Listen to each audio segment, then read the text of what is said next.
Well, Gerard, do you Hell want yeah. to round us out with This Week in the Way Back? Yeah, let's start with this week in the way back. I'll go first. I love this game. I think it's very underappreciated. 31 years ago, on July 14th in Japan, Mario Paint came into our lives. And let me tell you why Mario Paint is amazing. Not only could you make music, and not only could you color satisfactorily into the lines of your Mario world, pre-made colors.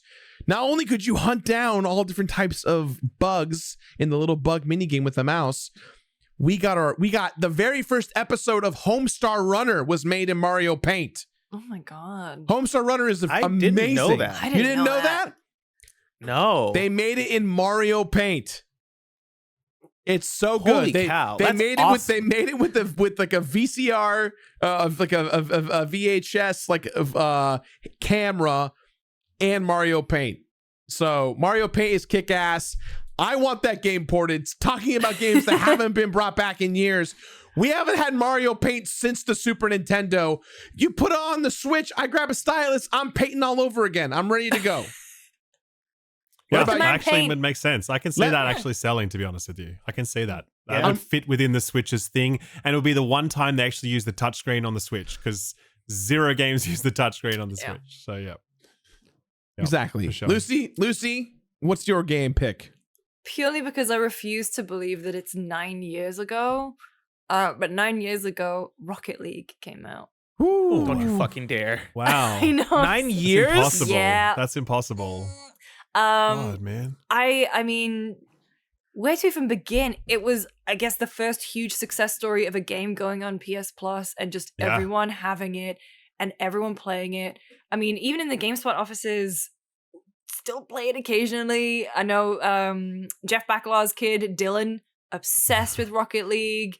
Just such a smart game, simple to play, difficult to master. Bright colors, cool sound design, controls exceptionally well. The feeling of scoring a goal, and then all the clever tie-ins they've done over the years, like the Batmobile or even the DeLorean and stuff like that, and Yeah. like the Ghostbusters stuff. Everything about Rocket League so smart, and it's endured for so long. I can't believe like the success story, and I hope it is still immensely successful for them, because what a game. And it's Well, it's upsetting Epic to think. now. It's Now epic. Oh owned yeah. by- yeah, now it's Yeah, it's just fine. another one of their games, like Fall Guys and that and Fortnite. They got this whole party game thing going on. It's a smart strategy, to be honest. So, Super smart. yeah. Yep.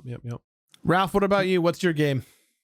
Well, 23 years ago this week, Final Fantasy IX was released on the PlayStation. And it feels like the right time to talk about that, because obviously we just had a new mainline entry, and so that's nice. And it was also a high fantasy entry, as Final Fantasy IX was, after 7 and 8 did the whole kind of like, very dark, grimdark sci-fi-esque kind of worlds. And it was the chibi art style as well, which, a lot of people were like, this sucks. Make it go back to the tall characters like in 8. But it was still wonderful, and really loved it. And I really loved how it always really welcome, like it's, I mean, obviously the Final Fantasy games are all so diverse, of course, like, 16 is the perfect example of that. But I've always admired Square's willingness to like totally throw out everything they've done before to try something completely different within each new entry. It doesn't mean every new entry lands well, but it's cool that they try to do stuff like that, right? But I do think Final Fantasy IX did land well. There are rumors that there is a remake currently underway. That's doing the rounds right now, which would be cool. And there was also, if you want to go and do some Googling, some artists put together like a proof of concept of what Final Fantasy IX might look like if it was fully remade from the ground up. It's kind of like a 3D game. It has a little bit of the kind of like, X game in Unreal trailer energy. But at the same time, parts of it look pretty great. And you kind of like, you know what? That would be pretty amazing if they did that. They're not going to do that, I'm sure. But it would be nice if they did, right? Seeing Vivi run around doing his thing, he's just made for this current generation. He's a timeless character.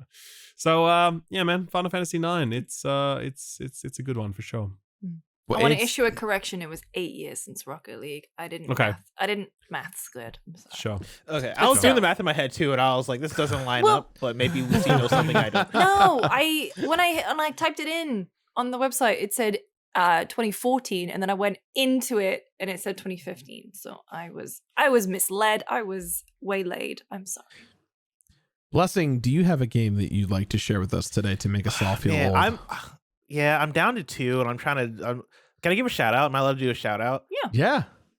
All right, shout out to Metal Gear releasing in Japan 36 years ago, the Mm-hmm. original Metal Gear game. But my choice for this week in the past, I forget what the segment's called. I want to shout out Yu-Gi-Oh! Dark Duel Stories that came out on the Game Boy Color 23 years ago. It's a bit of a deeper cut, but it's one that means a lot to me. It was one of my first Game Boy games, and I was obsessed with it. And I think it kind of comes full circle with like me talking about how much I love Inscription, right? Like getting to play, and me playing Inscription on my Steam Deck, actually. Me getting to play Yu-Gi-Oh! Dark Duel Stories on my Game Boy Color and being very obsessive about like building my deck and really getting into my bag of like, all right, like what is the strategy I need to do here, and then getting to duel against characters like Yugi, like Mei, like Joey Wheeler, and all the characters that you know and love from the Yu-Gi-Oh! Franchise.